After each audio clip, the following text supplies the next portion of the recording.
This channel does not promote any violent, harmful, or illegal activities. All content provided by this channel is meant for an educational purpose only. Brought to you by V-Guard, co-powered by Sensodyne O Bhimal, বলো কথা Keshari. Associate sponsor Ultratech Cement।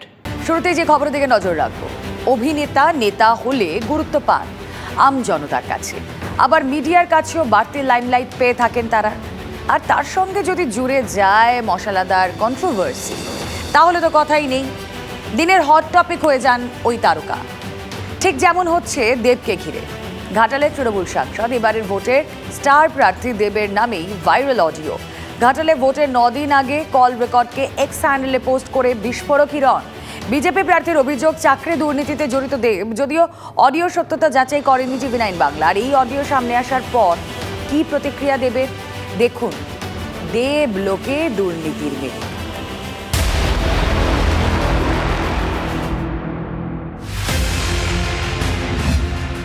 25শে মে ঘাটাল লোকসভা কেন্দ্রে vote. তার আগে মারকাটারি সিনেমার মতোই যেন টান টান চিত্রনাট্য, কোনো ছায়াছবির সিকোয়েন্স নয়। ভোটের বঙ্গে একটি কল রেকর্ড ভাইরাল, যার সঙ্গে জুড়ে গেছে বাংলার সুপারস্টার তৃণমূল প্রার্থী দেবের নাম। চাকরি পাওয়ার আশায় দেওয়া 9 লক্ষ টাকা ফেরানোর আবেদন প্রতারিতের। এমনই কল রেকর্ড ভাইরাল হয়েছে। সেই কল রেকর্ড এক্স হ্যান্ডেলে শেয়ার করে সরাসরি দেবকে কাঠগড়ায় তুলেছেন হিরণ। বিজেপি প্রার্থীর দাবি, কল রেকর্ডের এক প্রান্তে প্রতারিত মহিলা, অন্য প্রান্তে দেবের গলা। যদিও অডিওর সত্যতা যাচাই করেনি TV9 বাংলা। সলভ হচ্ছে না বলেই বাধ্য হলাম তোমাকে ফোন করতে। ইস্যুটা হলো যে রাম আমার কাছ থেকে একটা টাকা নিয়েছিল 9 লাখ টাকা, এবং সেটা আমি সায়ন্তনকে বলেছিলাম যে সায়ন্তন ও টাকাটা নিয়েছে চাকরি দেওয়ার জন্যে, না চাকরি দিচ্ছে না টাকা দিচ্ছে। তো সায়ন্তনও ওকে বলেছিল রামকে, তো তারপরে কিছু রেজাল্ট এলো না। দেখো দেবদা, একটা কথা বলি, আমার কোনো পলিটিক্যাল মোটিভেশন নেই, আমি কোনো এবারে সেইটা হলো আমি তখন ফোনটা অ্যাড্রেসও করলাম, তখন কথা যখন বলছি ডেফিনেটলি আমি একটু গুরুত্ব দিচ্ছি।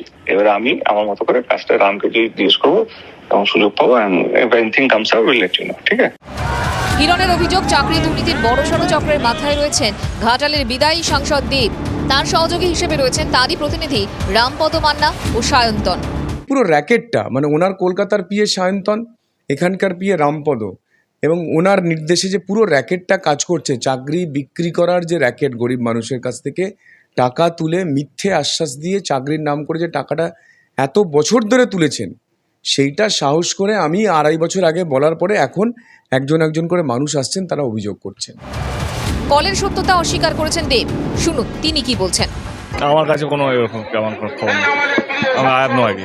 লাস্ট 2 বছর ধরে যেভাবে অভিযোগ করে যাচ্ছে, যেভাবে ও এক একটা করে কল রেকর্ড যেভাবে বার করছে, আমার মনে হয় না তাতে ওর কোনো লাভ হবে। যেগুলো সত্যি তার তদন্ত হয়, শাস্তি পাওয়া উচিত, এবং যদি মিথ্যা অ্যালিগেশন দিয়ে করা হয়, এটা যদি হয় তো সেটা নিয়েও আমরা অ্যাকশন নেব। প্রার্থী যখন দেব, সেই বিতর্ক কি আর ঘাটালের মধ্যে আটকে থাকে? অবশ্যই নয়। এই কল রেকর্ড সামনে আসতেই রাজ্য রাজনীতিতে শোরগোল পড়ে যায়। তবে দেবের পাশে দাঁড়িয়েছে তৃণমূল।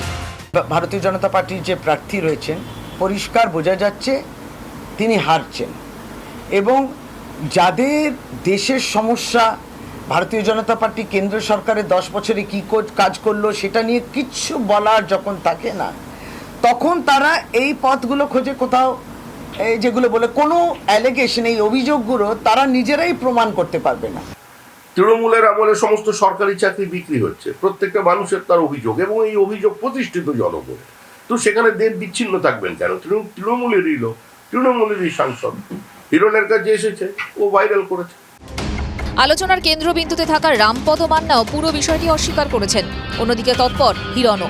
এই কল রেকর্ডকে হাতিয়ার করে সিবিআই তদন্ত চেয়ে হাইকোর্টে মামলার সিদ্ধান্ত হিরণের। ঘাটাল থেকে অসীম বেরার রিপোর্ট, TV9 বাংলা। বিতর্ক কিছুতেই পিছু ছাড়ছে না আরও এক প্রার্থী। তিনিও কিন্তু বেশ চর্চিত নাম, আর কেউ নন। আমি কার কথা বলছি তমলুকের বিজেপি প্রার্থী প্রাক্তন বিচারপতি অভিজিৎ গঙ্গোপাধ্যায়ের কথা। তাকে শোকজ করেছে নির্বাচন কমিশন। মুখ্যমন্ত্রী মমতা বন্দ্যোপাধ্যায়কে নিয়ে বিতর্কিত মন্তব্যের অভিযোগে শোকজ। কোন বক্তব্য? জাগিরে এত তোলপাড়, জাগিরে পদক্ষেপ, শুনুন। আজকে তৃণমূল বলছে যে সব মিথ্যা, 2000 টাকায় রেখাপাত্রকে কেনা হয়েছিল মমতা ব্যানার্জি। তুমি কত টাকায় বিক্রি হও? তুমি কত টাকায় বিক্রি হও? তোমার হাতে তো 8 লাখ টাকা গুঁজে দিলে একটা চাকরি দাও, তোমার হাতে 10 লাখ টাকা গুঁজে দেয় এবং দিয়ে রেশনকে হাওয়া করে দেয় অন্য দেশে। ভারতবর্ষেই থাকে না সে রেশন, তো তোমার 10 লাখ টাকা কেন? অভিজিৎ গঙ্গোপাধ্যায়ের এই বক্তব্যের পর শোরগোল পড়ে যায় রাজ্য জুড়ে। তৃণমূল কংগ্রেস নির্বাচন কমিশনের দ্বারস্থ হয়ে অভিযোগ জানায়। সেই নালিশের ভিত্তিতেই তমলুকের বিজেপি প্রার্থীকে শোকজ ইসি।